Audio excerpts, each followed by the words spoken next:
Welcome back to my channel. তো আমি হরোফাইল সুপ্রীতি আজকে সকাল সকাল বেরিয়ে পড়েছি ঝাড়খণ্ড। তোমাদের আমার সাথে ঘুরতে নিয়ে যাব গিরিডি।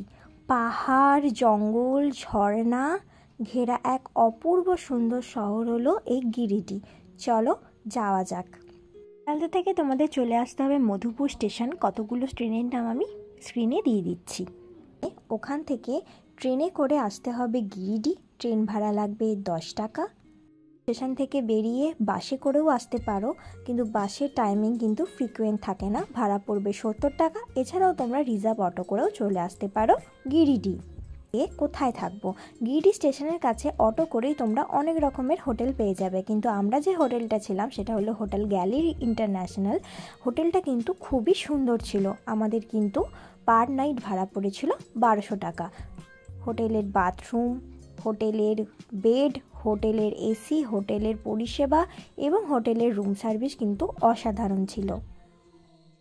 আমার কেন জানি না ঝাড়খণ্ডের রাস্তাগুলো খুব ভালো লাগে, একদম নিট অ্যান্ড ক্লিন। তো আমরা সন্ধেবেলাতে কাছাকাছি একটা সাই বাবার আশ্রম বা সাই বাবার মন্দিরে গেছিলাম। চলো তোমাদের মন্দিরটা একটু ঘুরে দেখা। ছিল অপূর্ব সুন্দর একটা মন্দির। এখানে কোনো এন্ট্রি ফি লাগবে না, তোমরা জুতোগুলো রেখে ভিতরে পৌঁছে যাবে।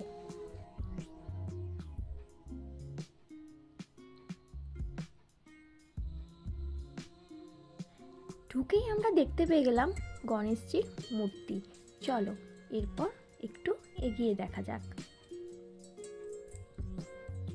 এরপরে আমরা যে মন্দিরটায় যাব সেটা হলো রাধা কৃষ্ণ, শ্রী জগন্নাথ, বলরাম, সুভদ্রা সমস্ত কিছু একসাথে মন্দির। এরপর মন্দির চত্বর থেকে বেরিয়ে যেটা আসে সেটা হলো একটা পার্ক, যেটাতে তোমাদের এন্ট্রি ফি লাগবে মাত্র 10 টাকা। আর তোমরা এই পার্কটা 10 টাকার বিনিময়ে দর্শন করতে পারবে। চলো পার্কটা একটু দেখে নাও।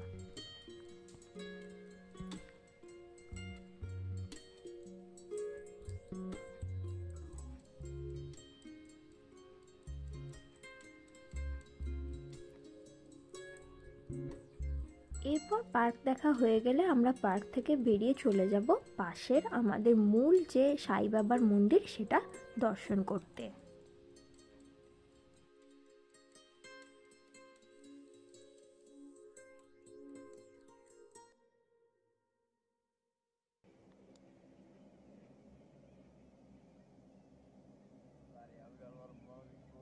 মন্দিরে প্রবেশ করা মাত্রই আমরা বিশালাকায় একটা হরপার্বতীর একটা যুগল মূর্তি দেখতে পেলাম। তারপরে ছিল আমাদের মহাদেব, আর তারপরে ছিল মা লক্ষ্মীর মন্দির। এরপর আমরা চলে যাব কিন্তু সাই বাবার মন্দির দর্শনের উদ্দেশ্যে। সাই বাবার মন্দির দর্শনে কিন্তু ফটোগ্রাফি অ্যালাউড ছিল না, তো আমি দূর থেকে যেটুকু পেরেছি ক্যাপচার করে তোমাদেরকে দেখালাম।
তো আমরা এবার এই সুন্দর মন্দির চত্বরটার থেকে বেরিয়ে যাব এবং বাইরে অটো করে আবার ফিরে চলে এলাম আমাদের হোটেল গ্যালারিতে। আজকে রাতে ডিনারটা আমরা হোটেল গ্যালারি নিজস্ব রেস্টুরেন্টে সেরে নিলাম। তো তোমাদের সাথে দেখা হচ্ছে আবার কালকে সকালে। আমরা তাড়াতাড়ি উঠে পড়েছি, এরপর আমরা ব্রেকফাস্ট সেরে নেব। তো ব্রেকফাস্টে আজকে ছিল ধোসা। তো এখানে খুবই ফেমাস একটা খাবার। তো ধোসা খেয়েই আমরা বেরিয়ে পড়বো এরপর আমাদের 3টে ডেস্টিনেশন। তো ফার্স্ট ডেস্টিনেশন আমাদের হলো উড়শি নদীর ওয়াটারফলস। আমরা সহজ পাঠের গল্পে কবিগুরু রবীন্দ্রনাথ ঠাকুরের অনেক উল্লেখ পেয়েছি। আজকেই আমরা সেটাই সচক্ষে দেখতে চললাম। চলো তোমাদেরকেও আমরা সাথে নিয়ে যাই। দেখো কি অত্যন্ত সুন্দর একটা পাহাড়ি ঝর্ণা নেমে এসেছে। বর্ষাকালে তো জল ফুলে পেঁপে ওঠে। চলো একটু সামনে এগিয়ে দেখা যাক।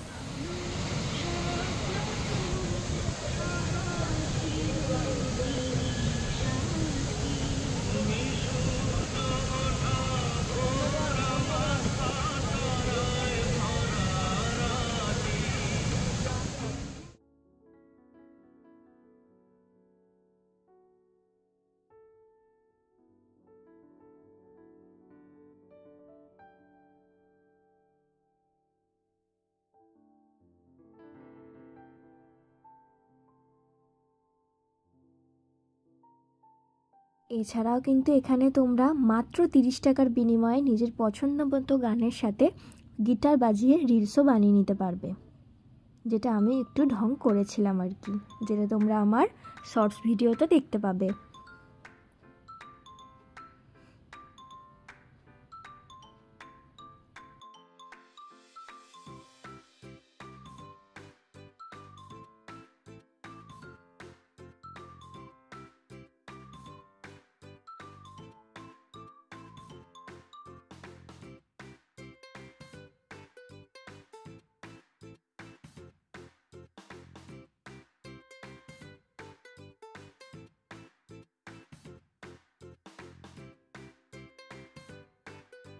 এই উর্শী নদীর কাছে এসে আমি বুঝতে পারছি রবীন্দ্রনাথ কেন এই উর্শী নদীর প্রাকৃতিক সৌন্দর্যের প্রেমে পড়েছিলেন।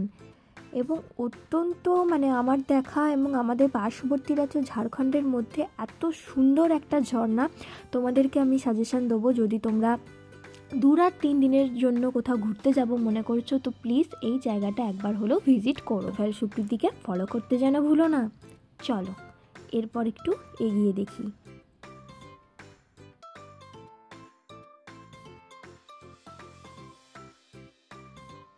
উর্শী নদীর পিছনের এই জায়গাটা ট্রেকিং করা যায়, গাইড তোমাদের ওপরে কিছু টাকার বিনিময়ে নিয়ে যাবে।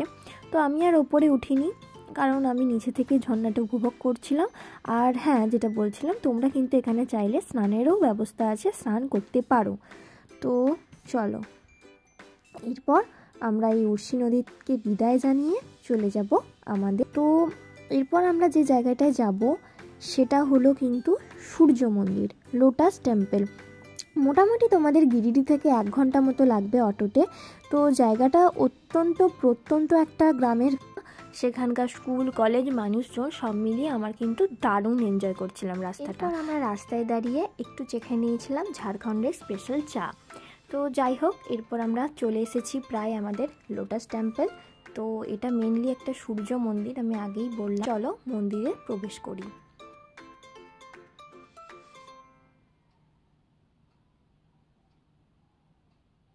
মন্দিরের দুপাশে দেখো তোমরা, এটা তো তোমরা যদি অক্টোবর করে বা পদ্ম ফুলের সিজনে আসো তো অনেক সময় কিন্তু পদ্ম ফুলও থাকে।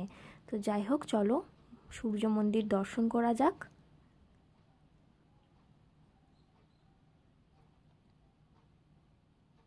এরপর আমরা চলে যাব খান্ডোলি ড্যাম বা খান্ডোলি পার্ক। তো চলো যাওয়া যাক।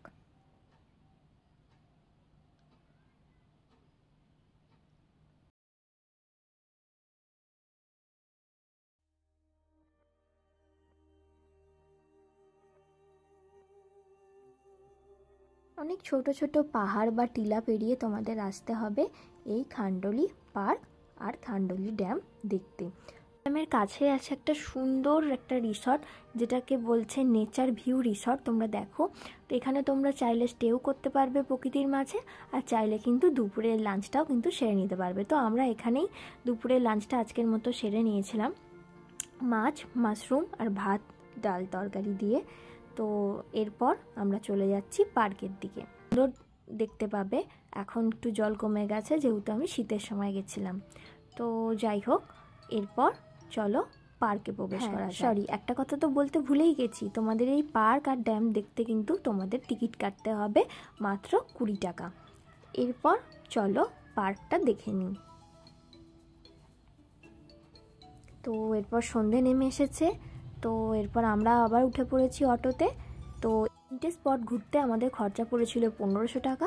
তোমরা যদি চাও 4 চাকাও করতে পারো, সেখানে পড়বে 2000 টাকা। তবে আমি যেখানে অটো পাই, আমি 4 চাকার থেকে অটোতে বেশি কমফোর্টেবল হয়, সেটা তোমরা আমার আগের ব্লগগুলোতেও দেখেছো। এরপর চলো আমাদের হোটেলে ফিরে আসা যাক, কারণ আজকে আমাদের রেস্ট নিয়ে আবার কিন্তু কাল সকাল সকাল আবার বেরিয়ে পড়তে হবে। গুড মর্নিং, আজ আমাদের ডে 2 ঝাড়খণ্ডে, আর আজকে আমরা যাব ঝাড়খণ্ডের সর্বোচ্চ শৃঙ্গ পরেশনাথ পাহাড় দর্শনে।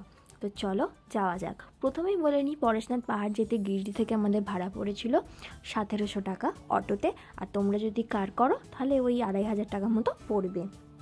তো বেশি দেরি না করে আমি চটপট, চলো অনেক লেন্দি হয়ে গেছে ভিডিওটা, তো তোমাদের চটপট দেখাই। তো এরপর আমরা চলে এসেছি পরেশনাথ পাহাড়ের কাছে। তো পরেশনাথ পাহাড় চাইলে তোমাদের কাছে 3টে অপশান আছে। ফার্স্ট অপশান, তোমাদের 6 ঘন্টা সময় লাগবে তোমরা যদি ট্রেক করে যেতে পারো। সেকেন্ড অপশান, সেটা হলো ডুলি সিস্টেম, সেটা তোমাদের ওজন অনুপাতে নেবে, ওটা ধরে নাও 1000 টাকা অ্যাবাভ হচ্ছে ভাড়া, তোমাদের যেরকম ওজন সেই অনুযায়ী। এরপর আরও একটা থার্ড অপশান যেটা আমরা চুজ করেছিলাম, সেটা হলো বাইক। এই যে আমাদের বাইকের দাদারা, আমি, মা, বাবা 3জনে 3টে বাইকে চেপে পড়েছিলাম, আর আমাদের ভাড়া পড়েছিল পার বাইক 500 টাকা। যাক, প্রথমে তো খুবই ভয় লাগছিল, আর গাইস ফার্স্ট টাইম আমি পাহাড়ে বাইকে চেপেছি, তাও এই পরেশনাথ ট্রেকের সুবাদে। যাই হোক, চলো যাওয়া যাক। এই রাস্তাতেই হলো ট্রেকিংয়ের রাস্তা। যেতে যেতে আমরা অনেক দেখতে পেয়ে গেছিলাম, অনেক মানুষই ট্রেক করে যাচ্ছে বাবা পরেশনাথের কাছে। তো এই যে আমার বাবা, আর এই যে পিছনে আছে আমার মা। তো যাই হোক, তো এরপর পালকি বা ডলি সিস্টেমও ব্যবস্থা রয়েছে তোমরা যদি বাইক অ্যাভয়েড করতে চাও, আর যদি চাও পায়ে হেঁটে আসবে তাহলে তো খুবই ভালো। তো চলো যাওয়া যাক।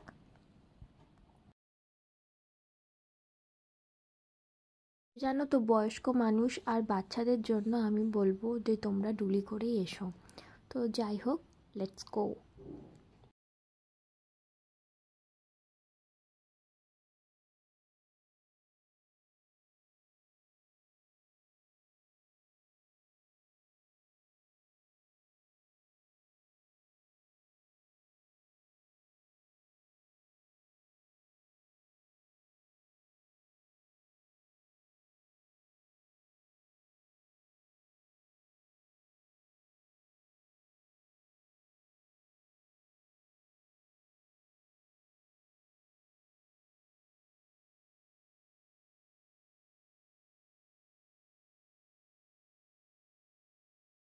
আমরা অনেকটা পাহাড়ের উপরে চলে এসেছি। তো এরপর আমাদের বাইকটা নামিয়ে দেবে, এবং বাইক নামিয়ে দেওয়ার পরে আমাদের কিছুটা পথ ট্রেকিং করতে হবে, তারপর কিন্তু যেতে হবে আমাদের পরেশনাথ পাহাড়ের কাছে।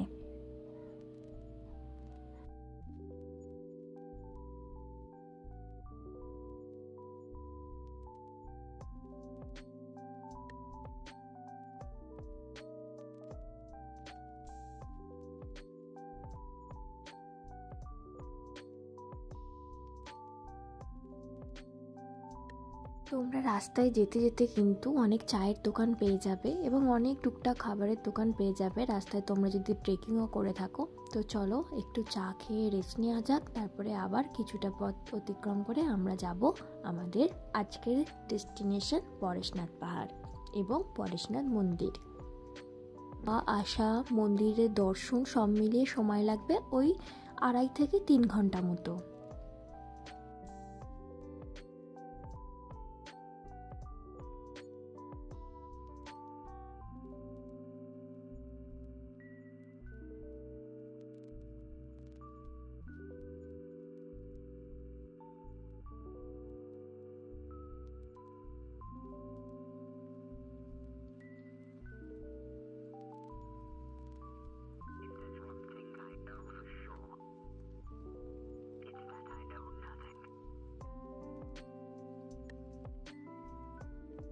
প্রায় এবার পরেশনাথ মন্দিরের কাছে চলে এসেছি। তো এইখানে আরও একটা মন্দির আছে, জল মন্দির, সেটাও তোমাদের ট্রেক করে যেতে হবে, বা তোমরা চাইলে ডলিও করতে পারো, বাট আমরা সেই মন্দিরটায় যাইনি। তো আজকের মতো আমরা শুধুমাত্র যাচ্ছি পরেশনাথ মন্দির দর্শন করতে। আমরা পরেশনাথ পাহাড়ের উপরে প্রায় উঠে এসেছি, আর একটু ট্রেক করে যেতে হবে, কারণ বাইক ওই রাস্তাতে যাবে না। আর একটা কথা বলে রাখি তোমাদের, তোমরা কিন্তু চাইলে পরেশনাথ পাহাড়ের পাশে ট্রেক করে বা ডুলি করে জল মন্দিরটাও দর্শন করতে পারো। তো চলো, আমরা প্রায় চলে এসেছি পরেশনাথ পাহাড়ের কাছে, পরেশনাথ পাহাড়েই আমরা আছি, পরেশনাথ বাবার মন্দিরের কাছে। তো চলো যাওয়া যাক। পরেশনাথ মন্দিরের কাছে কিন্তু তোমরা মন্দিরে পুজো দেওয়ার কোনো ব্যবস্থা নেই, কিন্তু তোমরা কিন্তু চাইলে এখানে নারিকেল, এখানে বিভিন্ন রকমের পুজোর সামান কিনে নিতে পারো। আর হচ্ছে তোমরা চাইলে কিন্তু একটু জিরিয়ে কফি চাও খেয়ে নিতে পারো। চলো এরপর আমরা মন্দিরে উঠব। তো আমরা এবার মন্দিরে চলে এসেছি, এরপর আমরা মূল গর্ভ গিয়ে প্রবেশ করব। চলো পরেশনাথ বাবার দর্শন করে আসি।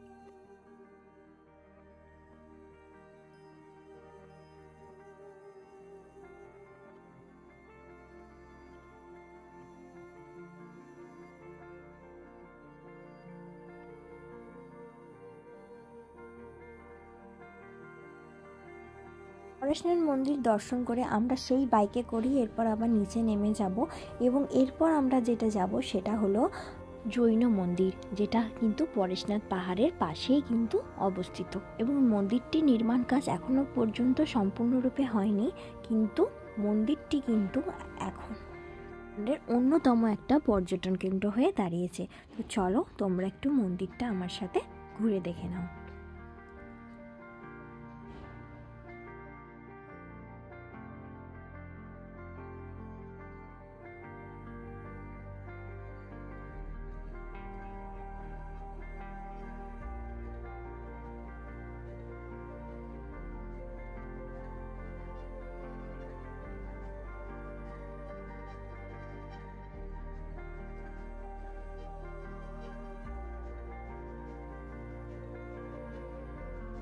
অপূর্ব সুন্দর মন্দিরটি, যার প্রত্যেকটা আনাচে কানাচে যেন সুন্দর কারুকার্য আমরা দেখতে পাই।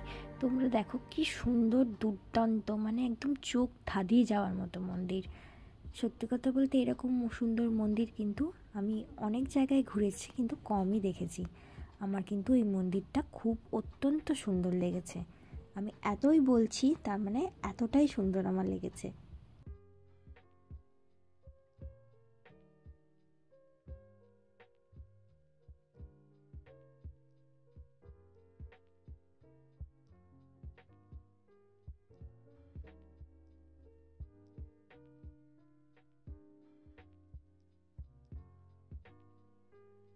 মন্দিরের পাশে কিন্তু এইখানে নিবাস ব্যবস্থারও আছে। তো অনেক জৈন ভক্ত এখানে কিন্তু নাইট স্টেও করে থাকে, এখানে কিন্তু সেই ব্যবস্থাও রয়েছে। এরপর আমরা একটু লাঞ্চ করব, রাস্তাতেই আমরা একটু লাঞ্চ করে নিয়েছিলাম। এরপর কিন্তু লাঞ্চ করেই আমরা সাথে সাথে চলে যাব আর একটা নেক্সট জৈন মন্দিরে, যেটা হলো বলাকার। চলো বলাকার মন্দিরটা দর্শন করে নিই। আর মন্দিরের ভিতরে কিন্তু ভিডিওগ্রাফি অ্যালাউড ছিল না। তো আজকে আমাদের এটাই ছিল শেষ গন্তব্যস্থান। এরপর আমরা ফিরে যাব আজকে রাতের ট্রেনে। তো তোমরা